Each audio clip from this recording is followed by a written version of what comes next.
Hi friends, இன்றைக்கி நல்லா ருசியான ஈஸியாக செய்யக்கூடிய பிரிஞ்சி சாதம் எப்படி செய்யறதுன்றதை பற்றி பார்க்க போகிறோம்.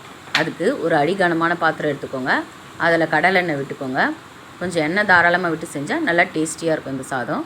அது கூட பட்டை, கிராம்பு, பிரிஞ்சி இலை, சோம்பு எல்லாம் போட்டு வதக்கிக்கோங்க. அடுப்பை மீடியம் ஃப்ளேம்லேயே வச்சுக்கோங்க. இது நல்லா பொரிஞ்சு வந்தோடனே ஃப்ரெஷ்ஷாக அரைச்ச இஞ்சி பூண்டு பேஸ்ட்டு சேர்த்துக்கோங்க. கூடவே ஒரு கைப்பிடி அளவு கொத்தமல்லியும் புதினாவை ஆட் பண்ணிக்கோங்க. இது நல்லா டேஸ்ட்டு கொடுக்கும் நம்ம பிரிஞ்சி சாதத்துக்கு. கூடவே ஒரு 2 கீர்ன பச்சை மிளகா சேர்த்துக்கோங்க. இது நல்லா வதக்கி வந்த பிறகு வெங்காயம் சேர்த்துக்கோங்க. ஃபஸ்ட்டு நம்ம வெங்காயம் தான் சேர்த்துக்கணும். அதுக்கு பிறகு தான் தக்காளியில் ஆட் பண்ணிக்கணும். ஒரு 2 மீடியம் சைஸ் வெங்காயம் சேர்த்துக்கோங்க. அது நல்லா வதங்கி வந்த பிறகு அது கூட ஒரு 3 தக்காளி, ஒரு 2 கேரட் சேர்த்துக்கோங்க. எங்கள் சேனல் உங்களுக்கு பிடிச்சிருந்தா எங்கள் சேனல் சப்ஸ்கிரைப் பண்ணிக்கோங்க. மேலும் இது வதங்கி வந்த பிறகு இது கூட ஒரு ஸ்பூன் மஞ்சள்தூள் சேர்த்துக்கோங்க. உப்பு தேவையான அளவு சேர்த்துக்கோங்க. உப்பு முதல்லே சேர்த்தோம்னா அதிலேருந்து வர தண்ணியில் காய் கொஞ்சம் ஈஸியாக வதங்கி வரும். எல்லாம் போட்டு ஒரு கிளறி விட்டுக்கோங்க.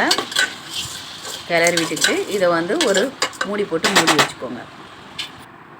இப்போ இந்த அளவுக்கு வதங்கி வந்த பிறகு காயெலாம் அது கூட மீல் மேக்கர் நல்லா தண்ணியெல்லாம் இருத்துட்டு சேர்த்துக்கோங்க. மீல் மேக்கர் ஒரு வானலில் தண்ணி விட்டு அது நல்லா கொதித்து வந்த பிறகு அந்த மீல் மேக்கரை சேர்த்த பிறகு கொஞ்சம் ஒரு 5 மினிட்ஸ் கழித்து எடுத்துக்கோங்க. அது தண்ணியை இறுக்கி அதுக்கப்புறம் இதில் ஆட் பண்ணிக்கோங்க. கூடவே ஒரு ஸ்பூன் காஷ்மீரி மிளகாய் தூளும் ஒரு 1.5 ஸ்பூன் கரம் மசாலாவும் சேர்த்து நல்லா வதக்கி விட்டுக்கோங்க. நல்லா வதங்கி வந்த பிறகு நம்ம அரிசி ஆட் பண்ணிக்க போகிறோம். அரிசி நான் இன்றைக்கி பாஸ்மதி அரிசி எடுத்திருக்கேன். அரிசியை முதல்லே கழுவி ஒரு 1/4 மணி நேரம் ஊற வச்சுக்கணும். முதல்ல கழுவி ஊற வச்சுக்கணும். ஏன்னா அரிசியில் உடஞ்சிடும் அதுக்கப்புறம் களைஞ்சோம்னா. இப்போது ஒரு டம்ளர் நான் அரிசி எடுத்திருக்கேன். ஒரு டம்ளர் அரிசிக்கு 1.5 டம்ளர் தண்ணி நம்ம ஆட் பண்ணிக்க போகிறோம். பாஸ்மதி அரிசினா நம்ம 1.5 டம்ளர் தண்ணி ஆட் பண்ணிக்கிட்டிங்கன்னா நல்லா வெந்து வரும்.